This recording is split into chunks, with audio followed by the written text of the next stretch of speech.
I have a problem. I have been counting the weeks here until I am going to take vacation with my family, have some summer vacation, be off here for a while.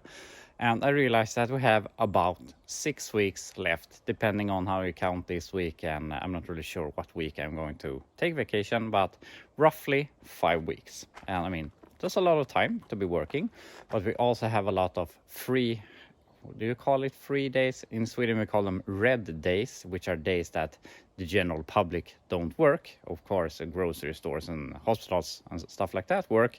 But if you're a car mechanic or you do carpentry or whatever, you're off. Like with this Swedish National Day that we have next week, for example. So we have a lot of those days coming up in the next 5 weeks. We have 3 weeks which we call short weeks, when you have a holiday right in the middle of them. So with that said, we don't really have much time here until I am going to be before the summer, if we're gonna call it that. And I've been talking about having something to drive here in the summer, take to the car events and stuff like that. And I want a vehicle that has at least 4 seats, so my wife can come. We're going at a big car event in the end of July, and we really want something to drive there. It's 300 kilometers away roughly, so you want something that is reliable. And I've been thinking back and forth. We've talked about it, what I'm going to have this summer, and we've talked about the Chevelle, of course. But I really feel that time is running away, and I am never gonna get this thing as drivable as I need it to be in 5 weeks to attend that car event.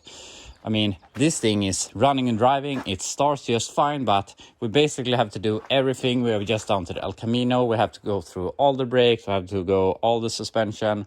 And also the biggest thing on this obviously is the rust. It's really, really rusty. The front windshield at least sits in place. The rear window doesn't even have a lip to sit on because it is so rusty around this area. The floor is bad from the firewall to the taillights. And yeah, we don't have a back seat, which, I mean, we can fix that. Or I have a back seat, but it's really, really, really bad. And yeah, maybe we can get this drivable enough. Also, we have to get it registered and inspected. And I mean, maybe we can accomplish that, but I really feel that we're gonna have a hard time getting this to be at a point where I can drive it for a decent amount of distance, and don't have to call a tow truck. So yeah, we'll see how we're gonna solve this. And I'm looking at my other projects. NASCAR, probably not gonna happen. Also drivable, also needs brakes gone through, obviously needs a lot of sheet metal work, so that's probably not gonna happen. Satellite, never in a million years, at least not in a million years for this summer. So that's out of the question. And of course we have a Ram truck, but it has too few seats. And we have the Roadmaster, which, I mean, I love the Roadmaster, but my family does not love the Roadmaster. And it's a bit, I mean, it's cool and all, but I want something cooler to have to the car events this summer. And there is the event that I'm going to, that I talked about, is very open for all American cars, but a lot of events have a year that they have to be in 1975 or older to get in. So obviously I want something older. El Camino, not gonna happen, and also only 3 seats. And then we basically just have the Super B left, and this is the same story as with the Chevelle. All brakes, suspension.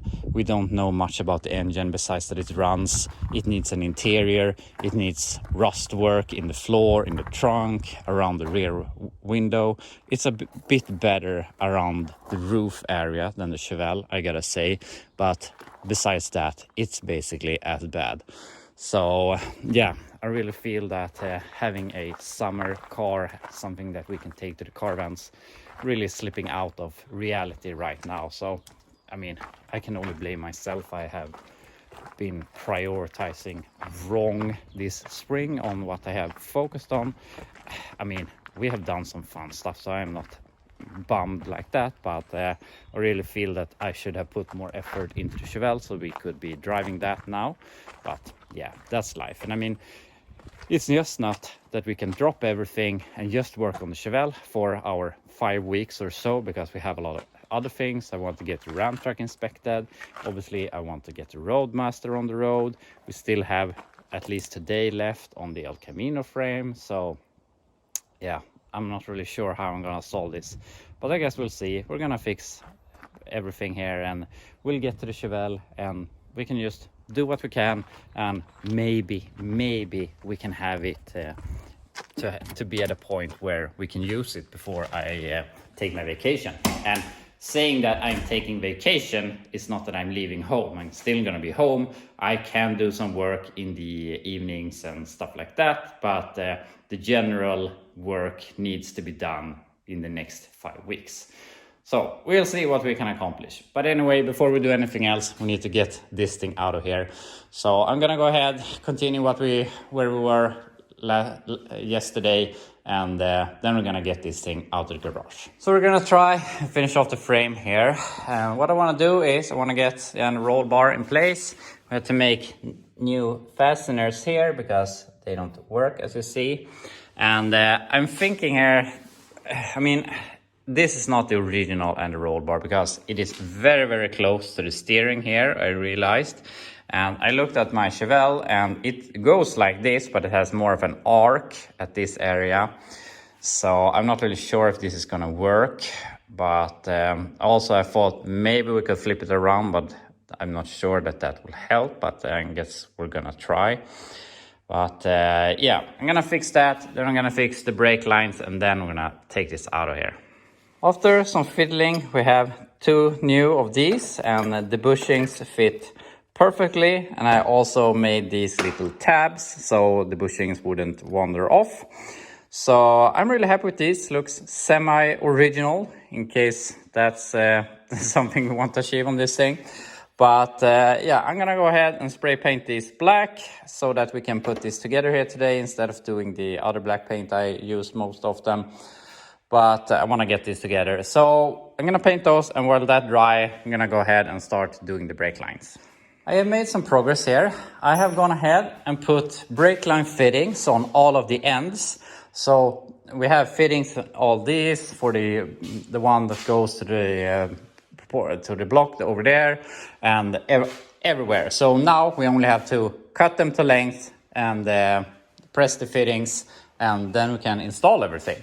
So the only brake line that I could reuse was this one, because it was actually spinning here. Most often they seize up and they break the lines when you twist them off. And also, I have never seen this before, but for some reason there's a hose going down to here, and then you're supposed to have a hard line from here up to here. So I've never seen that before. I'm not really sure why the GM engineers decided that's the way to go, but yeah, that's what they decided. So we have to make those also. But we have everything so we can get this to work. But something that isn't going to work is that I put the sway bar in place, and I really like my clamps here. They work great, but unfortunately it will hit our tie rods, the steering linkage. It doesn't look like that right now, obviously, but when it's down on the ground, and since it will be even lower when we get the body on it, it's not going to work. I look at my 69 Chevelle, and that makes more of a bend here, so we need another sway bar. I have some other ones, but I don't have one that's as thick as this one, so I really wanted to use this, but yeah, that's the way it goes. Also, I ordered these bushings for this diameter sway bar, and I don't have bushings for the tinier sway bar. So yeah, that will be something we will have to look at later. We could obviously run without it for a while and then solve it. But for this stage of the El Camino frame, I'm not gonna bother, it can just sit there. So yeah, we're just gonna do the hard lines now. And also I have made a little bit of a problem for myself, because as I've talked about, I have an appointment to get Ram truck inspected on Friday. But I have rescheduled that because my plan is to be free at Friday with my family.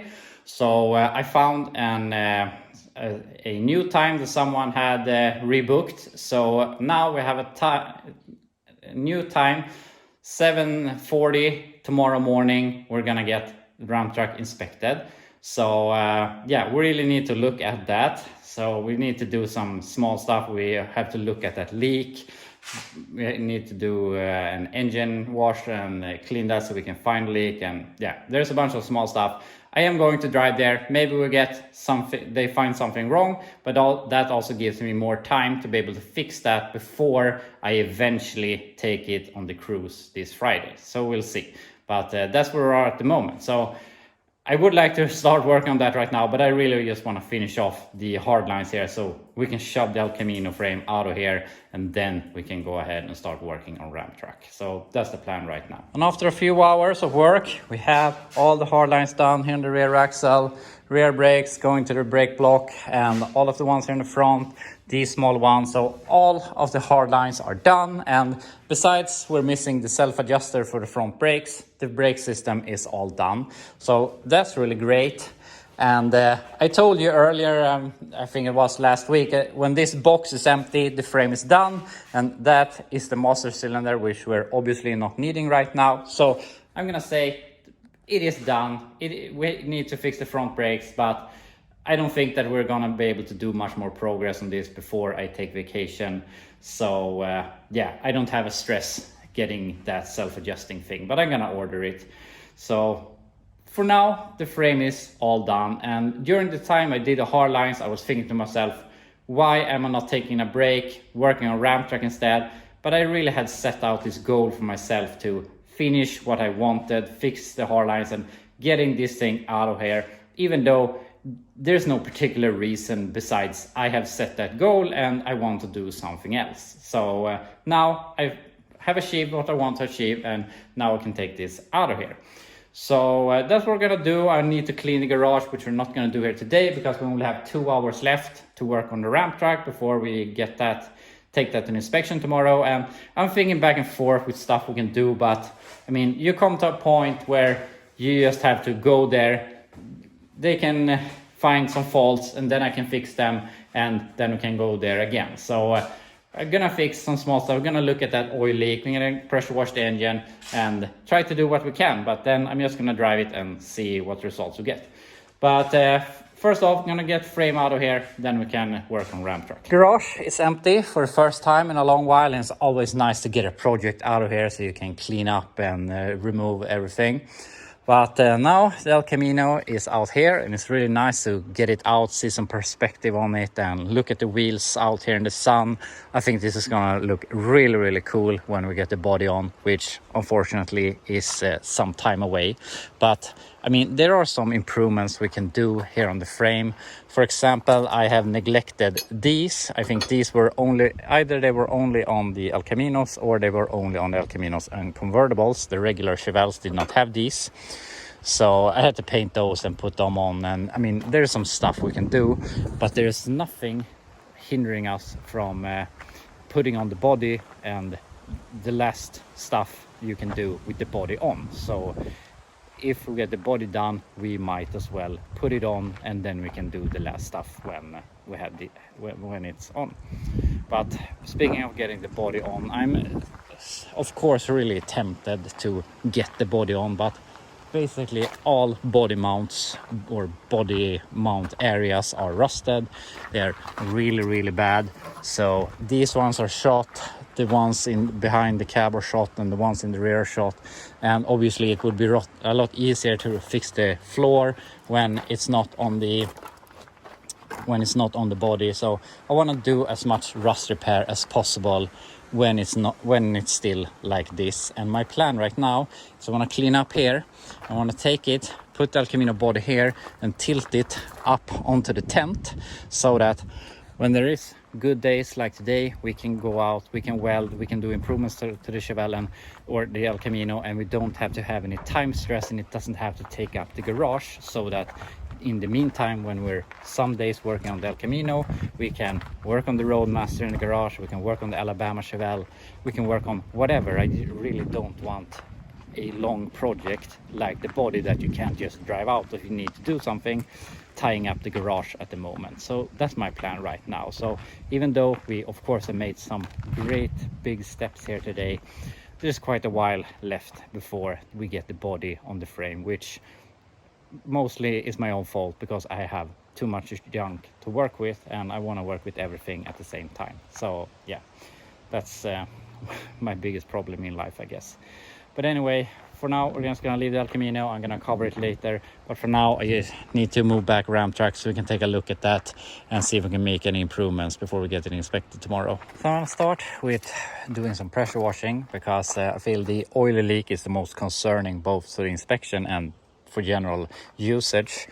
And it's really hard to see, but it's really oily here in the rear above the oil filter. And I mean, that's not from the rear main seal, so I really hope that it might still be the valve cover.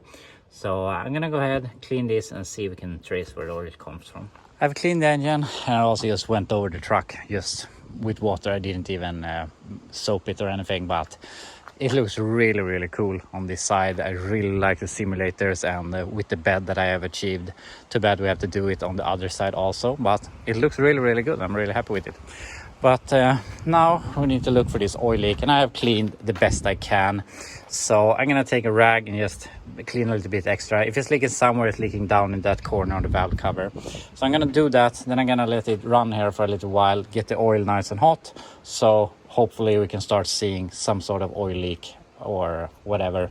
But yeah, that's my plan. I've been running it for a while, and as you can see, it looks bone dry up the head, but it also looks dry here at the rear main seal. So I guess I gotta dry more to get it to leak, but it also tells me that it's not a horrible leak. But yeah, we have to drive it and see how that goes. But it's nice to know that it's not pouring oil at least. So it's me from the future here.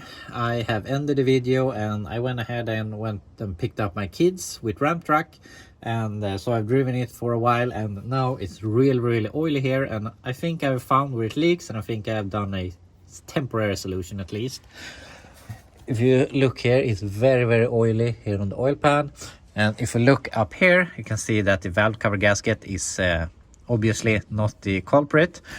But if we look here, it looks like it's leaking from the oil pan here in the rear. And I have checked the bolts and they were really loose. You can also see that there's some RTV. So it's obviously been off before.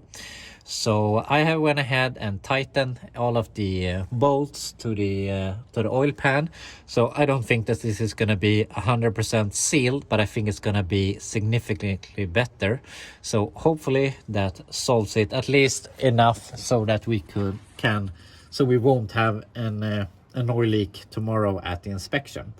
So yeah, I just want to show you that. Now we can go back to the past in the video. Also, I tightened the bolts to the beginning of the exhaust because they were totally loose and it has been leaking there. So hopefully that leaks less now. But I found something bad that we have to attend, and that is this cross member. You can see it's really rusty, and this is definitely something that they're gonna complain about. So I'm gonna go ahead, fix that, really booger weld it, just so we can pass inspection tomorrow, and maybe we can do it nicer in the future. But for now, I just want to pass inspection, so we're gonna figure that out. I took the hammer and smashed out the rust, and this is all that was in that cross member. And I'm guessing it gets full of dirt and it can't go anywhere, and then it starts to rust. So yeah, this is how it looks right now. But my plan is, I of course wanted a U profile so that I could just put on from the other side, but I don't have one with the correct inner measurements. So I'm gonna take this, gonna cut it to length, then I'm gonna splice it so I get 2 angle irons, and then I'm gonna put those 2 under and just weld them and call it good. I mean, it's a cross member, who cares? So that's the plan. Here's how it turned out, and as you can see, it's like 2 angle irons I welded together and it fit perfectly. So hopefully now we have one less issue to worry about, or that they can complain about. But yeah, I'm just gonna put some black paint on this, and then we're gonna do one more thing here today. I went ahead and greased the U-joints when I was under the truck, or I greased 2 out of 3. This has a split drive shaft, and the most forward U-joint has a grease fitting that I'm not familiar with, and I'm not sure how that's supposed to work. It's the ones that is in the end of the cup instead of in the cross. So I got to figure that out. And the reason I was thinking about the U-joint is because I have a strange vibration in the truck, and I don't think it's the wheels. And I know that U-joints can make all different weird problems, so that's why I want to grease them. And I really need to remove the drive shaft so I can feel them, but that's not something we're gonna do right now. So maybe we have improved it, maybe not. But also what I was planning to do now is I wanted to remove that valve cover and put on this instead, so that we could have the engine running and do some troubleshooting, because it is on this side that we have our bad noise from the engine, and I would really like to see if it is a lifter that we can solve, or if it's some sort of bearing in the engine that we need to address and the engine needs to come out. But I really feel that I don't have time for that here today, but we'll get to it. And I mean, if it's a bearing, it's gonna become worse anyway. If it's a lifter, it will live by tomorrow, so we can look at it tomorrow. So it doesn't really matter anyway, so might as well check it tomorrow. And yeah, tomorrow we're gonna get inspected. I hope it passes. Maybe we get some small stuff that we have to fix. I don't know, I guess we'll see. But we will find that out tomorrow, I guess. But unfortunately, that will be all here for today. So I really hope you enjoyed watching, and I'll be back to you tomorrow.